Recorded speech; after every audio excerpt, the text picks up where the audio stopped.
How does someone go from being labeled a quitter to becoming one of the most beloved champions in UFC history? Charles "Do Bronx" Oliveira had one of my favorite title runs in all my years as a UFC fan, despite its heartbreaking end. Maybe his reign didn't have the longevity like Anderson Silva and GSP's did, but there's something about watching someone who's genuinely a nice guy, something his opponents admitted due to how respectful he is before and after fights, be successful when he really shouldn't have been. At the age of 7, a young Charles was diagnosed with rheumatic fever and a heart murmur. The rheumatic fever caused intense pain in his lower body, and doctors said he may never play sports or walk normally ever again. Maybe not walk at all. When you add the weakened state of his heart, it's fair to say that Oliveira was dealt a bad hand. Charles spent over 2 years in and out of the hospital, and his family struggled to pay his medical bills. But through their sacrifice and support, his discovery of Brazilian Jiu-Jitsu, and most importantly, in my opinion, his unshakable faith, he was able to overcome the odds and have a successful career in mixed martial arts. Join me today as we look back at the title run of Do Bronx. Charles Oliveira had a rough start to his UFC career. By the end of 2017, he had 10 wins, 8 losses, and 1 no contest in the UFC. A very mediocre record that made him look like another talented fighter who couldn't put it all together when it mattered most.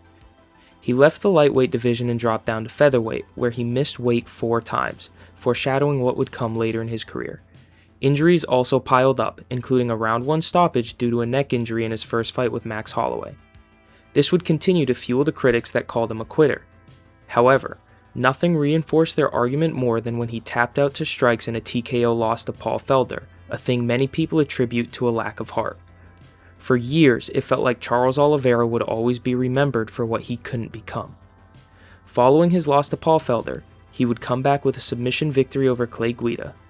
He would fully commit to the lightweight division and began sharpening his striking at Chute Boshi Diego Lima, which improved his Muay Thai and striking.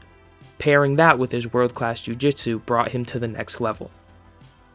Many people, including Charles himself, attribute his change in attitude and mindset to the birth of his first child in 2017. The birth of his daughter lit a fire in Charles Oliveira and turned his adversity into motivation. Charles Oliveira would then go on a more than 4-year winning streak starting in June 2018, where he would win 11 fights and set the record for most submissions in UFC history, as well as the most finishes in UFC history, a fight that we'll talk about in just a few moments. He wouldn't lose again until October of 2022. There was one more obstacle in front of Charles Oliveira before he would fight for the UFC Lightweight Championship, and that obstacle was UFC legend El Cucuy, Tony Ferguson. Do Bronx would step into the octagon at a pay-per-view for the first time in 2.5 years at UFC 256 as the underdog against the 3rd-ranked lightweight at the time. Charles controlled round 1 and almost got a finish via an armbar at the end of the round. Early in the second round, the fight got stopped because of illegal kicks from Ferguson. Many critics up to this point had called Charles Oliveira a quitter, and now he had the chance to answer that criticism, not with his words, but with action. Charles Oliveira was asked if he wanted to continue, and he would do just that. Ultimately, Do Bronx won by unanimous decision in a fight that wasn't particularly close.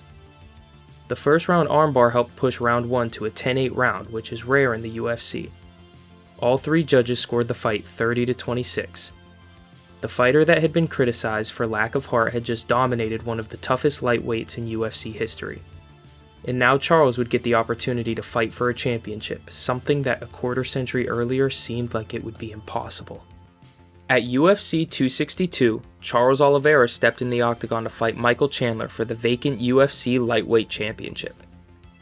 I mentioned that critics called Oliveira a quitter up to this point, and after a brutal right hand from Michael Chandler, it looked as if maybe those critics had been proven right. Maybe Charles Oliveira was just a talented fighter who didn't have the ability to be champion. Oliveira had a bad cut above his eye, and he had crashed down to the canvas. The fight looked like it was seconds from being over. But with the lightweight championship on the line, Oliveira refused to go away. Chandler was not able to capitalize, and that would be his downfall. 7 seconds into the second round, Oliveira clips Michael Chandler with a left hook that drops him, which starts a swarm of offense. Oliveira knocks down Michael Chandler a second time, and he wouldn't get back up. In a record-setting performance, Charles Oliveira, the kid doctors thought may never play sports or even walk again, had just become the UFC lightweight champion of the world. For Charles, winning the title wasn't the end of the journey. As the saying goes, it's one thing to win a championship, and it's a whole other thing to defend it. It was now time for Charles Oliveira to prove he belonged at the top of the lightweight division. Charles Oliveira's first title defense was against Dustin the Diamond Poirier, fresh off of 2 straight wins against Conor McGregor. Of course, one of those fights Conor broke his leg, but that's not what we're here for. Charles gets rocked in the first round, and for the second title fight in a row, Bronx found himself in serious trouble. Both fighters were fast out of the gate. Just watching these fights, you can see Charles gain more and more confidence on his feet as time goes on. Oliveira's pushing the pace, but he's in the danger zone. He takes a lot of clean shots from one of the hardest punchers at 155. Charles takes a left hand from Poirier and gets knocked down, but classic Oliveira, he takes it, gathers his wits, and stands back up. Dustin Poirier had been hit with a few knees to the body, but for the most part beat Charles up in round 1, and in my book, Dustin wins the round. However, champions aren't defined by the rounds they dominate. They're defined by the moments they survive and how they react. Charles Oliveira, once again with his back against the proverbial fence, has to toughen up and tighten up. At the start of the second round, his live odds were plus 240. Dustin Poirier had Charles in a dangerous spot early in round 2, but Bronx continues to hang in the fight. Oliveira lands a few big elbows on the ground to shift the momentum, and this is where he needs to be against a fighter like Dustin. But just like Oliveira, Dustin is one of the toughest fighters in the division. Not many people can sit on the ground and eat elbows for 75% of the round, but the Diamond did just that. This was a fight between 2 fighters that didn't know when to quit. Even though Oliveira had doubters, this version of Bronx is a different man than the one who started his UFC career 10-8-1. Charles immediately takes Dustin's back at the start of round 3 and tries to lock in a standing rear naked choke, and Dustin taps out. I don't recall how many standing rear naked chokes I have seen in my time as a UFC fan, but Charles Oliveira is on top of his game, and it doesn't matter if you're on the ground or not. If he takes your back, you do not stand a chance. For years, critics questioned whether Charles Oliveira had the heart of a champion. Now, he just submitted one of the toughest men in MMA. The same fighter who once heard the word quitter attached to his name was beginning to make the lightweight division look helpless. Charles Oliveira and his fans were on top of the world. However, he was about to learn one of the hardest lessons in sports. When you're the champion, you spend so much time looking over your shoulder at everyone chasing you that you can miss the biggest threat of all. Sometimes the greatest opponent isn't standing across the cage. Sometimes the greatest opponent is the one that stares back at you in the mirror. Going into UFC 274, there was so much excitement as Charles Oliveira was going to fight Justin Gaethje, 2 fan favorites, head-to-head for the UFC Lightweight Championship of the world. Right? No, not quite. See, only one man in that octagon that night would be eligible for the UFC Lightweight Championship, and that man was Justin Gaethje. How in the world could this happen? Charles had fought so hard for so long, and now what? Oliveira weighed in at 155 1/2 pounds for the official weigh-in. He was overweight by 1/2 pound. He was stripped of the UFC Lightweight Championship and was ineligible to win the belt when he fought Justin Gaethje. The same problem that plagued him early in his career at featherweight has reared its ugly head once more. Whether it was a miscalculation, a difficult weight cut, or something else, the result was the same. Charles Oliveira lost his championship that he worked so hard for, not to a combatant in the octagon, but to the scale. Charles Oliveira walked into UFC 274 without the belt, but that night in the first round, after getting dropped and powering through as he seems to do so often, he reminded everyone of something. The scale may have taken the belt, but it couldn't erase everything Charles Oliveira had already become.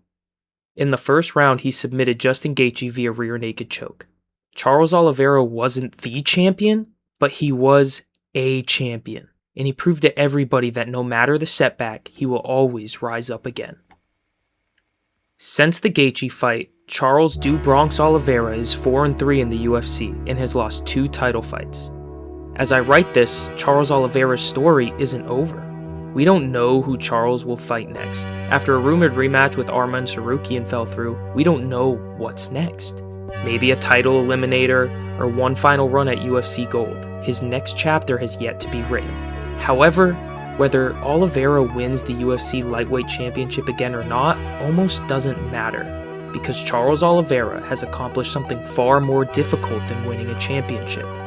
He changed the way people remembered him. The kid doctors feared may never play sports or walk normally became a world champion. The fighter who critics called a quitter became one of the toughest men in the toughest divisions in the UFC. If Charles Oliveira's story teaches us anything, it's that people who get written off don't always stay there. And regardless of what happens next, nobody will ever be able to take away the legendary title run of